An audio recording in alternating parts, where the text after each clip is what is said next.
So thank you for joining our webinar for today with the Pixo team. Before I hand it over to Danielle, just a few quick things. You will receive a follow-up email, and that will go out tomorrow. It will also include a link to the recording of today's session. So you can go back and revisit any of that information that you may have missed. And it'll also include all of the contact info for Pixo. So if you have any follow-up questions or want to connect with them directly about something you may be working on, you will have access to do that. So I'll go ahead and hand it over to Danielle and we can get started. Thanks, Jordan.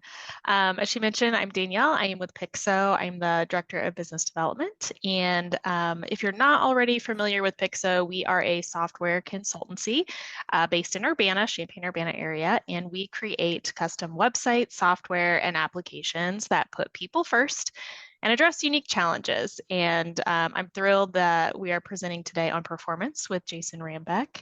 I will be keeping my eye on the chat for Jason today as he presents, and happy to answer any questions that you all have. And I'll be sharing a few links for recommendations that Jason's going to share if you wanted to check those out on your own. So I'm excited to turn it over to Jason, our senior consultant and lead web developer, to share his insights today on website performance. All you, J-Ray. Thank you, Danielle. I'll go ahead and share my screen here. We see in the slide with Pixo's big logo on it. I see it. Okay, sweet. Yeah, thanks again, Danielle. Like you said, my name is Jason Rambeck. I'm both a developer and a senior consultant here at Pixo, with lots and lots of years of experience just building websites, building all kinds of different web sites and web products as well. So today we're going to be talking about website performance, which I like to frame as a foundation of user experience. And as we go through what website performance is, the most important thing that I would love for the takeaway to be is this next thing, which is performance is a foundational aspect of a good user experience. And there's all kinds of different kinds of user experience when it comes to even just websites or a website. So I want to start off by looking at some data. And so user experience, like I said, makes up many different kinds of things. And there was a report done in which users were polled about their level of importance that they placed on various areas of experience. And that list included these 5 things: how attractive a site looks, how simple the site is to use, how well it fits a screen, mobile, desktop, those kinds of things, how easy it is to find what you're looking for, which has to do with content organization and page structure and the site map and all that kind of thing. And then finally, the speed that it takes to load a page. And that came out on top of one of the most important things that people consider when they think about their experience when they come to somebody's website and try to find what they're looking for. So to take this another level, some more data has been done to look at what people do when a website takes more or less time to load. And so this is a great chart here that shows a bounce rate. So a bounce rate, especially if you're familiar with Google Analytics and some of the data points on there, bounce rate is one of the things that Google Analytics will measure. And that's the bounce is when somebody comes to a page and then leaves it, and how quickly they do that or how often they do that. And so here we see that from 1 to 3 seconds of waiting for a page to load, the probability of a bounce is 32%, which isn't too bad given how often people bounce from page to page here and there. But then once you go past that 3 seconds into the 1 to 5 second range, that number increases drastically to 90%. And then it kind of tapers off a little bit, going 1 more second more from 1 to 6%. You go up to 106% likelihood. 1 to 10 seconds still only increases to 123%. So really, there's a cliff here, if we think about it, of frustration that people have when they are willing to move on, and they're either willing to wait or they're not. And so, as you can see from those numbers, people, if they want what they want and they don't think there's any other place to find it, they'll just continue to wait. But we don't want them to do that if we don't have to. So With all that data here, there's one number that I like to put out there for consideration, and that's 3.7 seconds. So to simplify this as much as possible, 3.7 seconds is that proverbial cliff of frustration. As a visitor waits past that time, their frustration builds very quickly. So if you just humor me for a second, if you can imagine you're visiting a website, let's say you're on your phone, you click a link to a new website somewhere, maybe it's a search result, something like that. And when you click that, you're like 1001, 1002, 1003. And if you're like me, once you're past 1003, you're already starting to anticipate, all right, this is taking too long. And once you hit 4 seconds, it's pretty much, if there's some other place to go, people are going to do that. So that's a good number and metric to keep in mind for what to expect, how people think about these kinds of things when they're browsing the web, especially when there's lots of other choices. You want them to sort of be able to get to your content quickly. All right, and all of this really to me is about building trust. So user experience in general, so whether it's design or accessibility or or usability, being able to find the content that you need on your site, or performance, it's about building trust. People feel like, oh, I can get to what I need quickly. People are thinking about me. There's sort of this way that people think when even just browsing your website, where they attach kind of a trust to your organization just through their experience with the website, which is often the very first experience a lot of people have with a business. So all of this here is sort of foundational information. And I know a lot of people might think about performance in different ways. Some people, like me, get into the details of it, making sites really performant, getting into the very fine technical details of it. But some people, I think it's important just to know this kind of information about why it's important, even if you're not the one sort of updating a website and making it performant. You might be hiring somebody to do that work, and knowing sort of how important it is and kind of how to understand this whole area of performance is important to know. And we're going to jump into sort of some pieces of so a little bit more refined understanding of what it means to be a performant website. So first of all, now we know it's important, what can we do?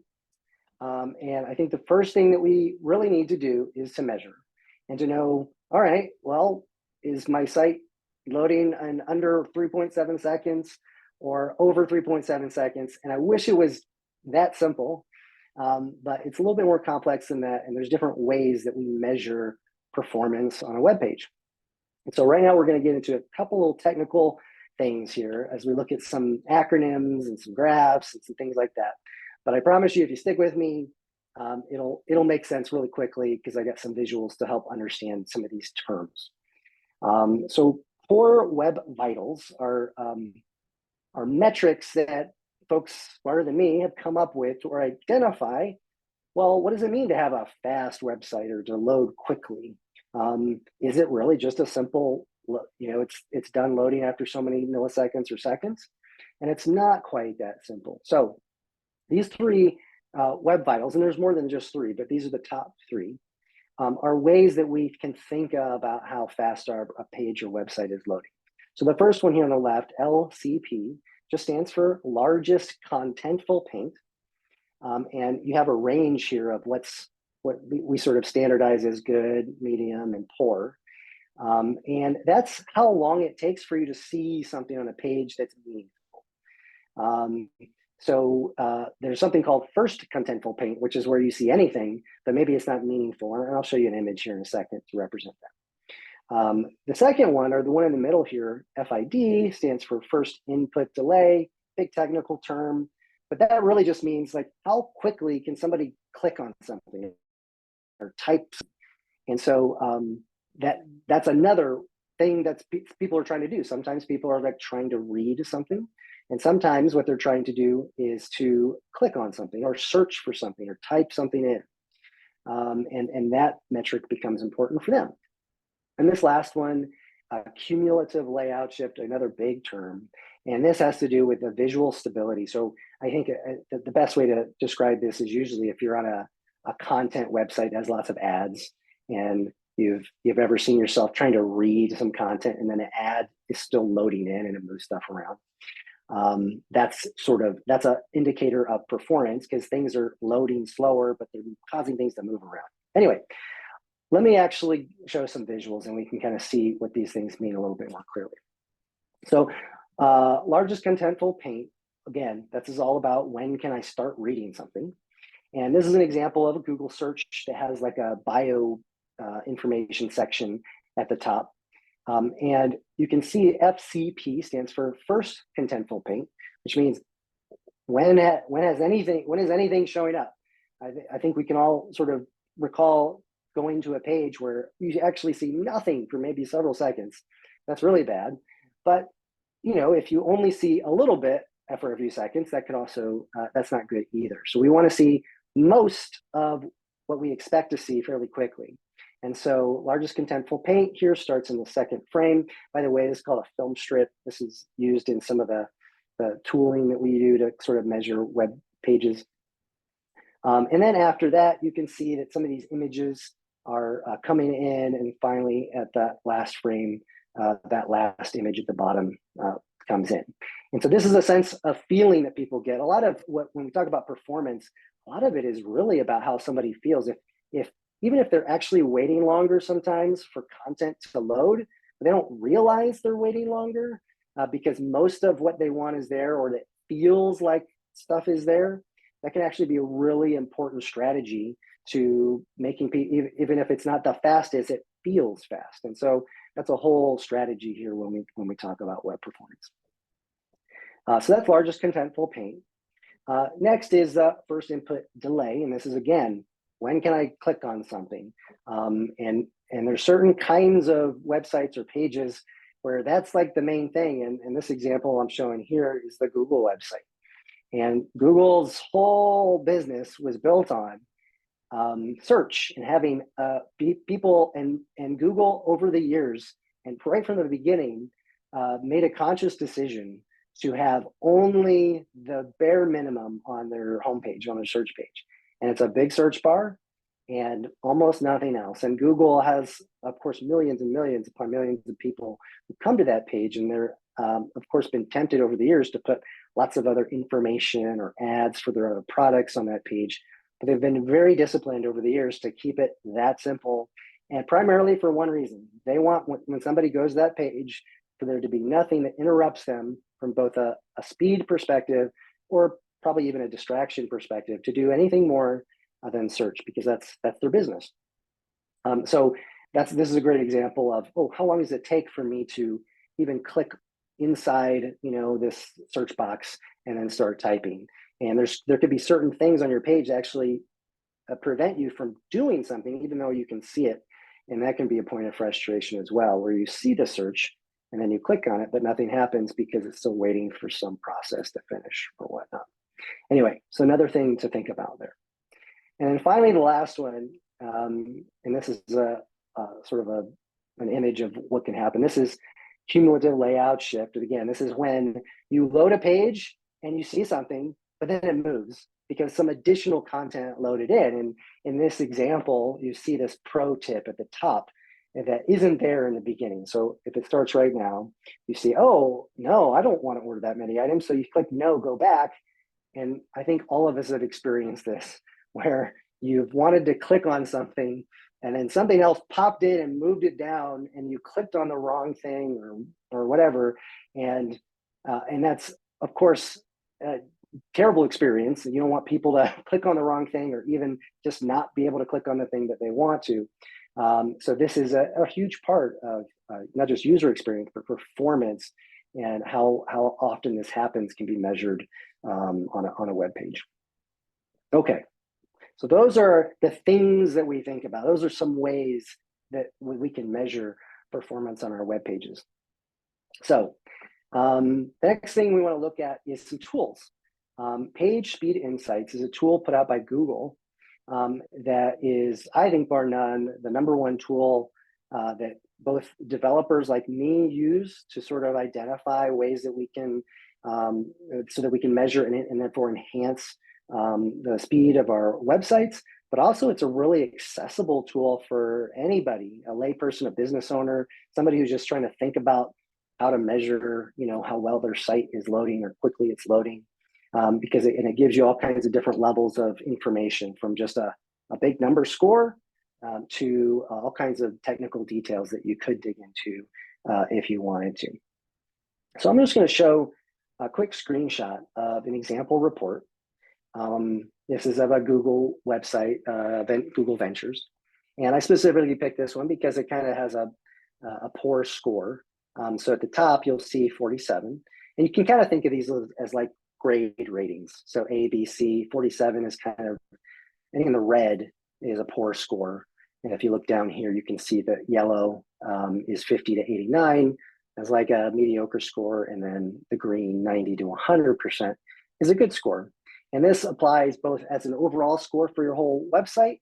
And you'll also see that you get these same scores here for these various different metrics. And you can kind of see, oh, what am I doing good in and what am I not doing good in? Well, things aren't shifting around the page very much. We're doing really good there. But the first time somebody sees the major content on the page on this, or the first time they see anything on the page that's content, it takes 6 seconds. That's a long time. And largest contentful paint, it has even 8 seconds. So this is this is kind of the baseline for what these reports look like through Google PageSpeed Insights. And I'll go ahead and take a look here at one of my tabs that I have open so we can look at a real report. And I'm going to look at a report that's not so bleak. I just use this as an example, WordPress.org, and put this in here. And so this tool is really easy to use in the sense that you just grab a public URL, in this case, WordPress.org, and you do a search on it, or you put it in the box and you click analyze, and it takes a few seconds, and it loads the page and does its magic to give us a report back on some of these different metrics and how long things took. The first section here, we'll kind of scroll past. This is actually a report because this is a big site that's popular and gets a lot of traffic. There's actually a real world or real user experience report. So this is actually data not from what we just did, but from I think the last several weeks or something worth of sort of averages from people from around the world. So I'm going to skip that for now and go into our report here, which is our performance. A quick note here, this tool is more than just performance. Does accessibility checks, best practices, and some SEO checks as well. We're just going to be looking at performance. But we can kind of see here that we have a 70 score, which is kind of middle of the road, not the worst, not the best, but decent.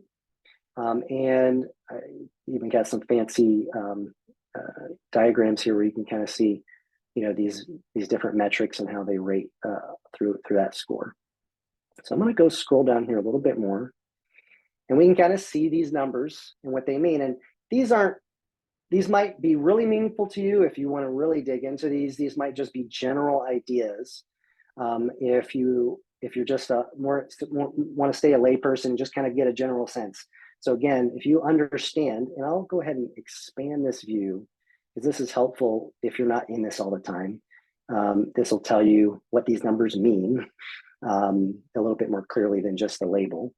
And you can read here and know that, well, the first contentful paint marks that time when the first text or image is painted on the screen where you see it in 2.1 seconds. So that's not too bad. People can see stuff. Blocking time, this is kind of middle of the road. This is the time between, before they're actually able to click and do stuff. So that affects there. Largest contentful paint, where they see most of what they need, that takes a bit. And so we see that's taking a little bit more time. And this can tell us some technical information about how we might speed things up on our page. There's some technical things that you can do there. But just knowing this kind of information helps you kind of think about how your users are experiencing this web page, and then eventually what you could potentially do about it. And then here our shifting around of things is not too bad at all. That's pretty much the lowest score that you can get. And here, this tells us some stuff about the report that we just did. One thing to note here is that when this tool runs, it runs as if it's on a slow 4G network. So oftentimes one of the things that could, I don't know,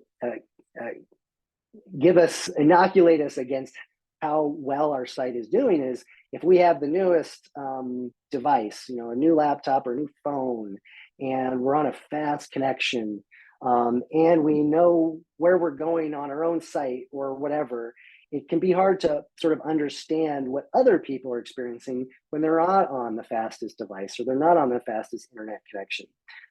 So what this report helps us with is it simulates not the worst, but not the best internet connection either during this report. So this helps give some real more accurate representation of what an average person might see when they're visiting your site. Just to go down here a little bit more, we have this film strip like we saw before. This shows each frame of how things are progressively loading in. We have a couple of frames here of nothing for a bit. And then in this example, basically after nothing, you get everything on the top part of this page for the rest of the time. So you get nothing and then everything kind of loads in that next frame.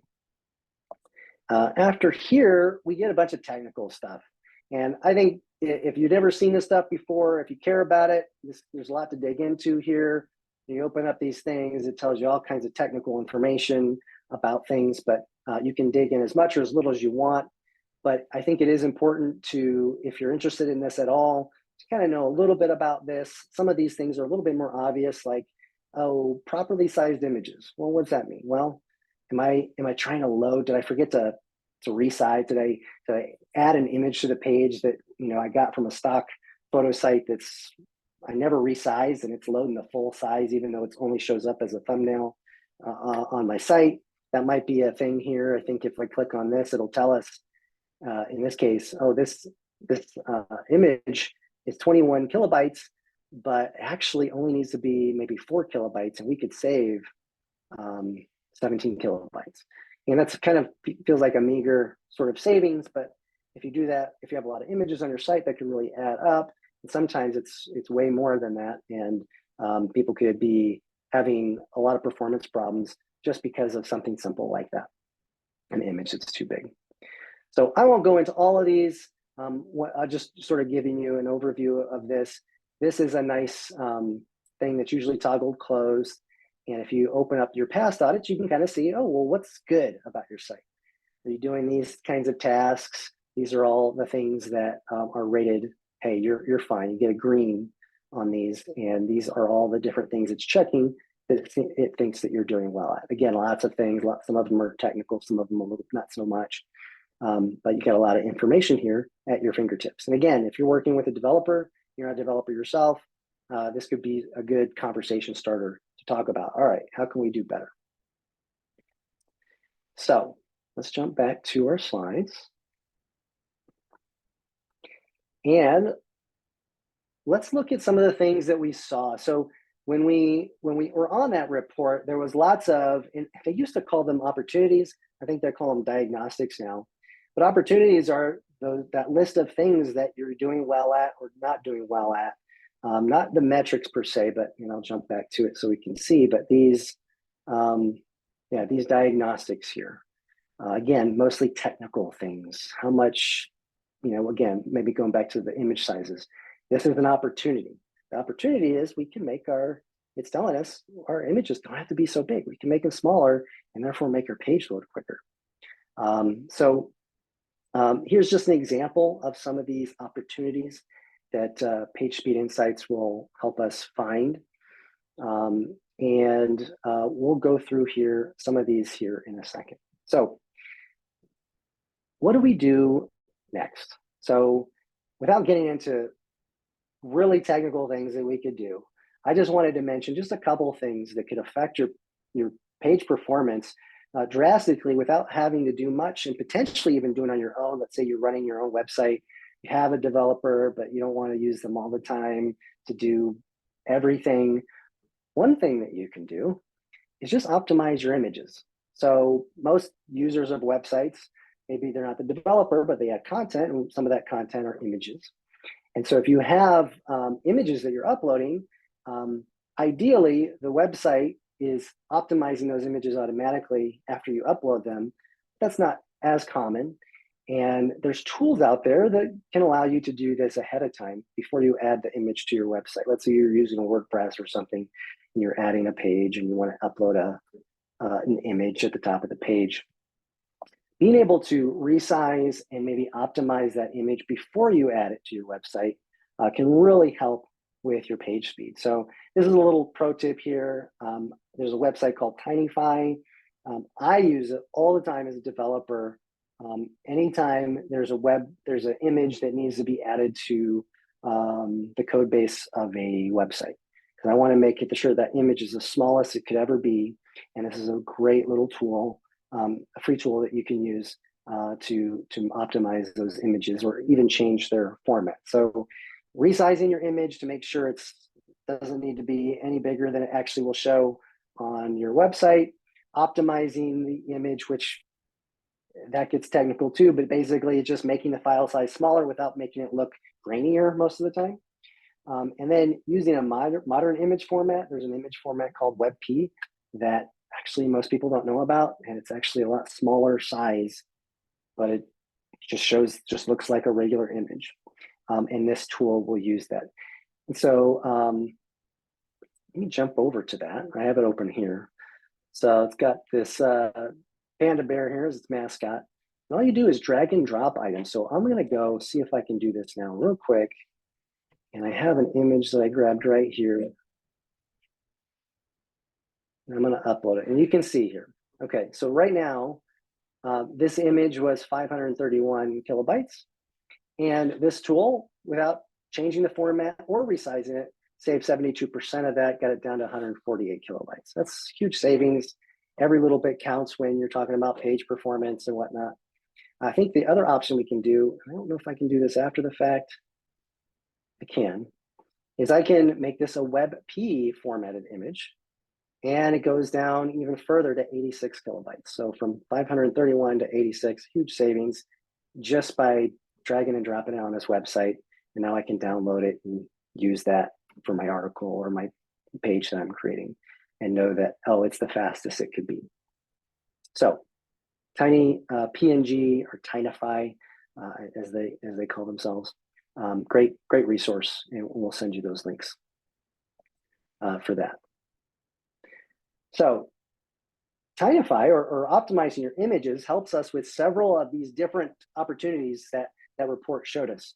So properly sizing an image was one of the things it's going to ask us to do, using a modern image format like WebP, setting an explicit height and width on an image. That's a little bit technical, but that helps keep things from shifting around. Your content entry might give you the opportunity to put the height and width in on your image. So when it loads, it holds that space for that image. And so when the image loads, it loads in that space rather than shifting things around. And then there's also this opportunity that PageSpeed Insight talks about, which is avoiding enormic network payloads, which just means loading way more files than it needs to be, or bigger files than they need to be.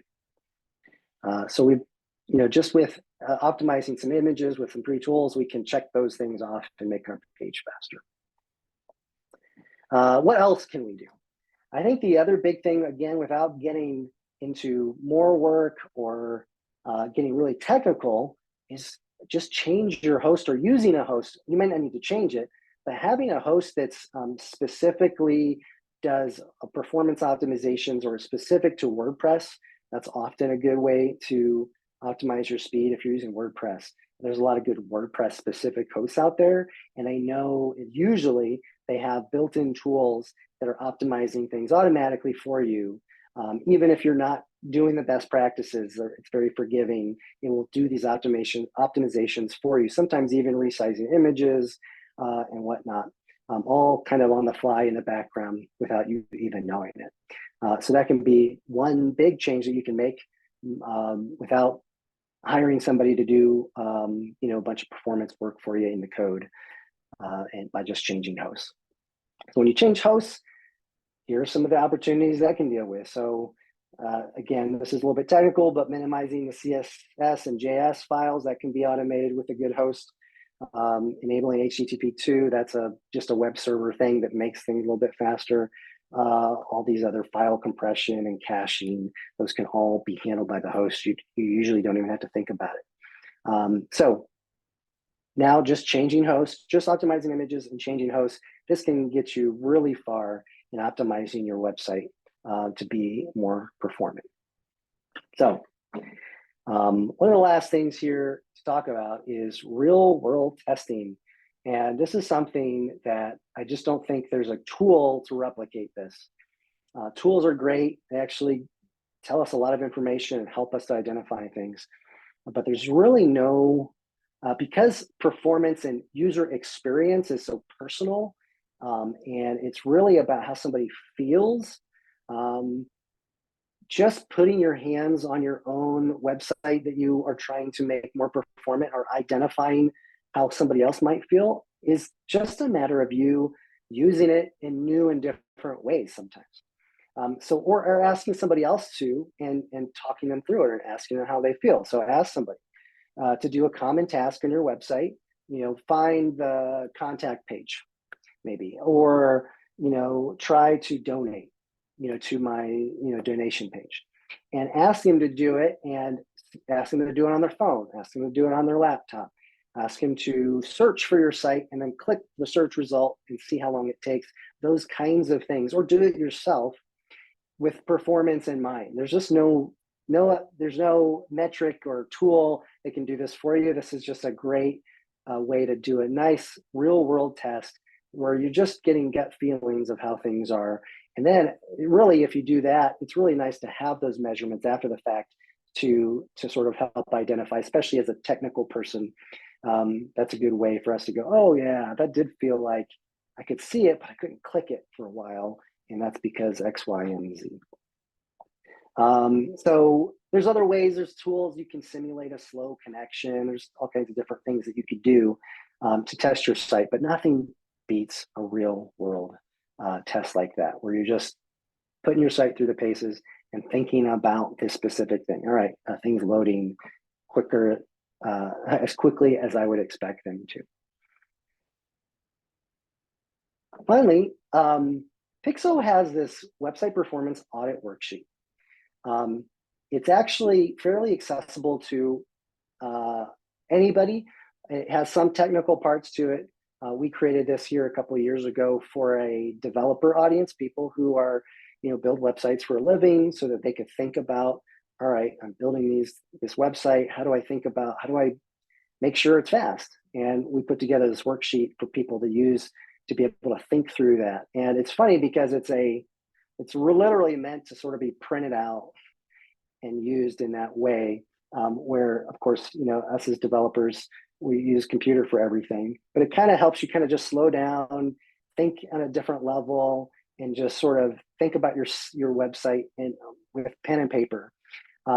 So I think this is a great tool for really anybody to use. You can kind of skip over some of the technical parts, but it does give you a lot of information, ways to think about performance on your site. So I'm just going to jump into this real quick so that when we send this to you, you'll kind of know what it's about. So first of all, when you think about auditing your website, you do want to do this from time to time, because content can be added to your site, settings could get switched on your hosting or in your CMS that you didn't realize it could affect performance, and where it seemed good at one point, maybe later it's worse, or maybe later it's better, who knows.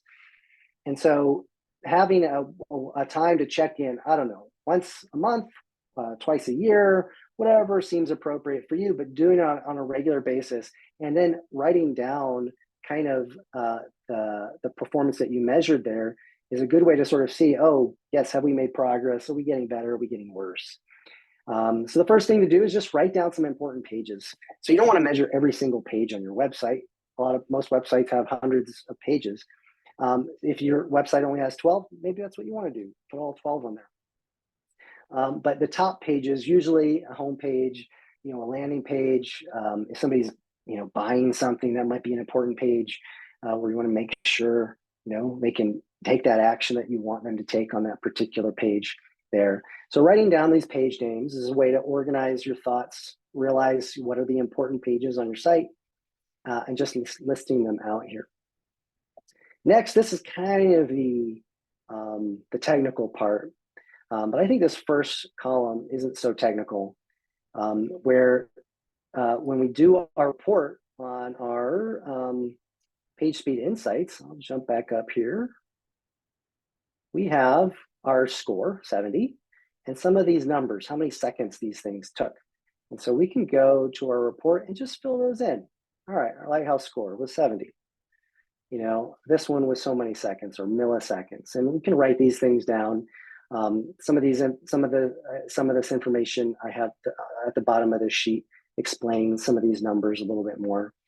So hopefully that's helpful to you if you want to use this. But just being able to sort of gauge, all right, these numbers were here on XY date, and then a month later, oh, they've really gotten worse, and that will help you sort of gauge how things are doing. Again, we use this on a very technical level, for our day-to-day work, but this also could be a tool for somebody who isn't necessarily digging into the code, but just wants to understand a little bit more about their website. So these other columns here, you can throttle and slow down your page or see what it looks like when somebody's returning to a page instead of visiting it for the first time, because when they return to a page, it should go faster because browsers are really good about remembering the image, not having to download all the content again. But that gets a little bit more technical. Same thing with these, how many requests and transfer amounts and page sizes. Those are a little bit technical, and this sheet does explain those at the bottom a little bit. The last part here is the opportunities. And so again, this is something that we as a developer would use, and this would be a great thing to, we will often work with a stakeholder, a business owner or something to talk about these things. And the way that we do it, and so that's really helpful for us, is we kind of see these opportunities. We can make the images smaller. We can, do this kind of caching or whatever, and write down those things and then rank them by the benefit and the effort. Right? This will take me, 12 hours to redo the code to make this better, but the benefit is only, 1. Well, we probably want to put that as a lower priority. But maybe if I just, change hosting or turn on this feature in WordPress or in my host, the effort is so minimal. The effort might be 1 and the benefit might be a 5. Well, of course, that should be a top priority. That should be one of the first things that we tackle. And so performance is one of the, I think, also important things to understand is having great performance on your website is never like you have arrived. Websites are changing. People are updating the code. People are updating the content. There's just a changing environment. People's even browsers are changing, and people's devices and internet speeds.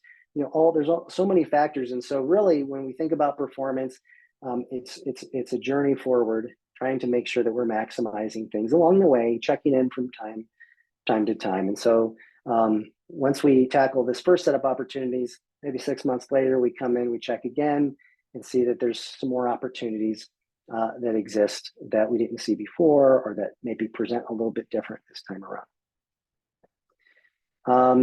Down here is some technical instructions for how to do some of these audits. If you want to dig into that, this might be fun for you. But this also describes some of these measurement things. But the last page, I think, is also a good page just for really anybody. And this last page goes back to what we talked about a few minutes ago, which is there's no replacement for just like kicking the tires on your own website, using a different device, trying it in a new way, thinking about how other people might use it. And so setting performance goals is a thing that we like to think about too. So we have a list here of things to consider when you're thinking about performance goals. And so the first one is, does the website feel fast? That's like a legitimate performance goal. Does it feel fast? Well, yeah, it feels fast to me. Does it feel fast to others? You can sort of measure that a little bit by just talking to people, getting some real world feedback. Another one is is the experience stable, like ads and images? Do they load slowly? Do they shift content around? All right, is that a goal that we have? Do we have a goal that we want those things? Is that an important thing? And I think just like with any goals, like we all have our own personal goals or business goals, like we can have 100 of them, but we have to prioritize them. And so these goals, I think the best goal would be just to have everything perfect on our website, but identifying really specifically, like what do our users probably really care about? Well, they want to read something, or they want to click on something. So those are the kinds of things that we want to think about when we're setting these goals. So a return visitor is a priority. So like we mostly have people who visit the site over and over and over. We don't get a lot of new people. So return visitors, that's our top priority. That can be really helpful from a technical perspective. And to tell even a developer, like if you're not a developer, but you're working with one, tell them, hey, return visitors, they're our top priority. We want to make sure that their experience is the best. Or maybe it's new visitors, and that's the priority. And then what the visitor's doing. But the goal is they can see something really quickly, or they can do something really quickly. And so these are some examples of using those considerations. A new visitor to the donate page is able to quickly see a video from our president. So we're just writing that down. This is like a business case. And this is something that we as developers, we can see that and turn that into, okay, yeah, we can focus our efforts on making that page faster by doing X, Y, and Z. So even if you're not the one doing it, this is super valuable to working with somebody who can dig into the technical details and make this happen. Or a visitor is able to quickly read and click through the navigation choices. This is a really common one. A return visitor can quickly fill out fields of a form. They're submitting a form or something. Anyway, so these are just some examples. And then this worksheet, again, put in hand to paper, write down those goals, think about them thoughtfully, and then you can use those to have further conversations, to do some tests, to whether they're real world tests or you're measuring things with tools and whatnot. Anyway, a lot said, and I haven't heard anybody interrupt me about questions, but we are at the end, and yeah, I'll open the floor to any questions that we have.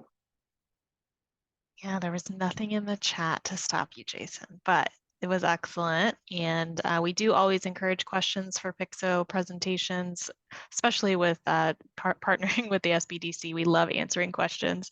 So I know sometimes this format isn't the easiest, but if you do have questions afterwards or that light bulb goes off as soon as we say we're done, you can always reach out. And I know Jordan will get that information to anybody joining today so that we can make sure those questions get answered. Yeah, for sure. I'll definitely send out that follow-up email tomorrow. And I will get all of the resources that were shared from Danielle to make sure I include those in that email so you can revisit those. I know sometimes it's hard to listen, watch, and try to do something at the same time. So to go back and be able to utilize those yourselves on your own site. I actually had a question that you kind of touched on a little bit, Jason, but when you're running like the tests on a site, how does the possibility of just like your own internet not being great affect those? Yeah, so that's a great question. So that's one of the reasons we like to use PageSpeed Insights, is because this actually is running on this other web server. It's not your internet connection. And so you get a more reliable measurement. And so I think if you ran this test multiple times on the same website or on your website, it should be fairly close from time to time, because they're using, Google's big fat internet, on their server somewhere. That shouldn't be a problem and should always be whatever they're setting it to be. So you can run these tools locally on your internet, and we actually do that quite a bit. And that could play a factor in how these things play out and how they measure. So that's a great question. Okay, good to know. All right. Well, like Daniel said, we didn't have any questions that were submitted. Once again, I know it's a lot of information to take in at once.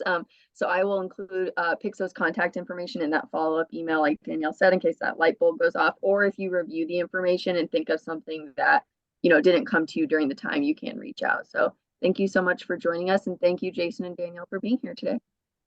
Yeah, my pleasure. Thank you. It's a pleasure. Thanks, everybody. Have a great day.